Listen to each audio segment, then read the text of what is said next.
अस्सलाम वालेकुम। उम्मीद कंदो आहियां त तव्हां ख़ैरियत सां हूंदव। तमामु जेका सिंध वासी या कराची वासी, ख़ासि करके कराची वासियुनि ते वीडियो लाज़मी पहुचणु घुरिजे। जीअं त मुंहिंजो नालो ग़ुलाम रसूल भुट्टो आहे, मुंहिंजो तालुक़ु बावड़ो ज़िलो घोटकी आहे। मां हिन टाइम इस्लामाबाद में मौजूदु आहियां। मां 6 साल खां इस्लामाबाद में एहतजाज कयां पियो। मां तमामु सिंध वासियुनि खे, ख़ासि करे हैदराबाद, बदीन या कराची वासी जेका आहिनि सिंधी ॿाहिरि जेका इंसानियत सां मोहबत कंदा आहिनि, उन्हनि खे गुज़ारिश कंदुसि त नसरुल्लाह जे एहतजाज में ज़्यादा से ज़्यादा शरीकत थियो ऐं उनजी अमर सां साथ ॾियो। तमामु मां पंहिंजी भेणनि ऐं भाइरनि खे बि चवंदुसि त उहे बि शरीक थियनि। यकीनन नसरुल्लाह उहो शख़्स हुयो जेको असां जहिड़नि या तव्हां जहिड़नि हिकिड़े मज़लूम क़ौम जो आवाज़ु हुयो, जंहिंजी जो आवाज़ु बंदि कयो वियो, जंहिंखे शहीद करायो वियो।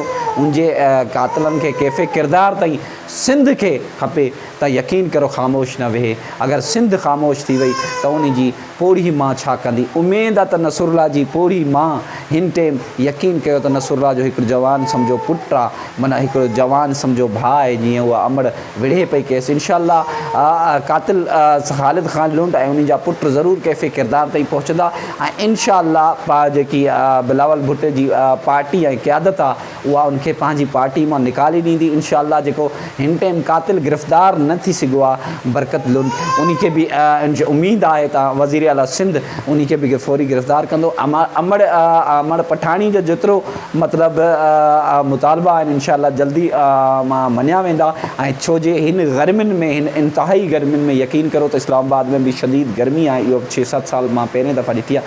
बाक़ी तमामु भाइरनि खे चवंदुसि त ख़ुदा रा साथ ॾियो अमड़ पठाणी ऐं उनजे ॿारनि जो, जीअं त नसरुल्लाह सां इंसाफ़ थी सघियो। ऐं दोस्तो ख़ासि करके मां तव्हांखे हिकिड़ी रिक्वेस्ट कंदुसि त मां बि इहो ई ख़ालिद लुंड मुंहिंजे मुखालफ़नि वॾेरनि खे सपोर्ट कंदड़ आहे, जेको मुंहिंजो पहिरें भाउ क़तलु करायो वियो, भेण अगवा की वई, घर वग़ैरह रहिया विया, माल मवाशी खसियो वियो। मां 6 साल इस्लामाबाद प्रेस क्लब ते एहतजाज कयो आहे।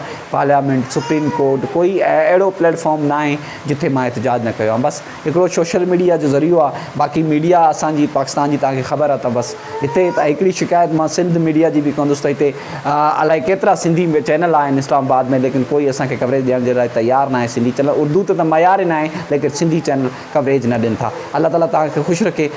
उमेदु आहे त इंसाफ़ जेको आहे मुंहिंजो रब करण वारो आहे। ऐं बाक़ी हाणे ज़मीनी ख़ुदा जेका आहिनि असांजा, उहे छा कंदा आहिनि। ऐं ज़मीनी ख़ुदा तव्हां सम्झी सघो था त अगरि उहे चाहिनि त नसरुल्लाह जा कातिल फ़ौरन ई गिरफ़्तार थी सघनि था। उन्हनि जो को वॾो मसइलो न आहे। बाक़ी उमेदु मुंहिंजे रब में आहे, छो जो हीउ पाकिस्तान आहे ज़मीनी ख़ुदा जो, ख़ुदा वारनि जो। बाक़ी आम माण्हुनि जो कुझु बि न आहे। यकीन कयो त ग़रीब माण्हू हिते ग़ुरबत ऐं महांगाई ऐं नाइंसाफ़ी खां तंग ऐं ज़लील आहिनि। यकीन कयो त मां हिन टाइम शायदि थी सघे थो मुंहिंजा लफ़्ज़ कंहिंखे ग़लति लॻनि, लेकिन मां त पछतायां थो हिन मुल्क में मां पैदा कीअं थी वियुमि, जंहिं मुल्क में 6 साल सां एहतजाज करण सां कंहिंजो भाउ क़तलु कयो वञे, भेण अगवा कई वञे, घर लुटिया वञनि, इंसाफ़ न मिली सघे थो। उन मुल्क में रहण जो कोई हक़ न आहे रखंदो। बाक़ी अल्लाह ताला तव्हांखे ख़ुशि रखे, आबाद रखे। हिकिड़ी तव्हां सिंधियुनि भाइरनि खे रिक्वेस्ट कंदुसि त मुंहिंजी अगरि तव्हां सपोर्ट करे सघो त मुंहिंजो हिकिड़ो यूट्यूब चैनल आहे ग़ुलाम रसूल भाई जे नाले सां। इन टिकटॉक ते तव्हां ॾिसी रहिया हूंदा उहे वीडियो, या फेसबुक ते त अगरि मुंहिंजो ग़ुलाम रसूल भाई यूट्यूब चैनल आहे उनखे बि सपोर्ट कयो त महिरबानी थींदी। तव्हां जे करे थी सघे त मुंहिंजो घर जो निज़ाम, मुंहिंजी नंढड़ी हिकिड़ी बीमार आहे, मुंहिंजो मां इलाज बि कराए सघां ऐं मां पंहिंजो घर जो सर्किट बि हलाए सघां। अल्लाह ताला तव्हांखे सलामत रखे, ख़ुशि रखे। अगरि तव्हां राब्तो करणु चाहियो त मुंहिंजो व्हाट्सअप नंबर आहे 030032620706। अल्लाह तव्हांखे ऐं तव्हांजी फैमिली खे हमेशह सलामत रखे। असांजूं हमेशह अमड़ सां दुआयूं आहिनि नसरुल्लाह जी अमड़ सां। इनशाअल्लाह पूरी सिंध हुन सां गॾु आहे। ऐं यकीन कयो त मुंहिंजा हालात अगरि बहितर हूंदा हुया त या हितां जा अचणु वञणु, उतां जो राइश खाइण पीअण जो निज़ाम हूंदो हुयो त ख़ुदा जा कसम त मां अमड़ सां गॾु वञी विया आई। छो जो अगरि 6 साल इस्लामाबाद में मां एहतजाज करे सड़क ते रहियो आहियां त थी सघे थो त अगरि महीनो 2 महीना 5 महीना 10 महीना अगरि उते वेही रहियुसि त कोई मसइलो न आहे। अल्लाह तव्हांखे तव्हांजी फैमिली खे सलामत रहे। जीअं सिंध, जीअं लतीफ़।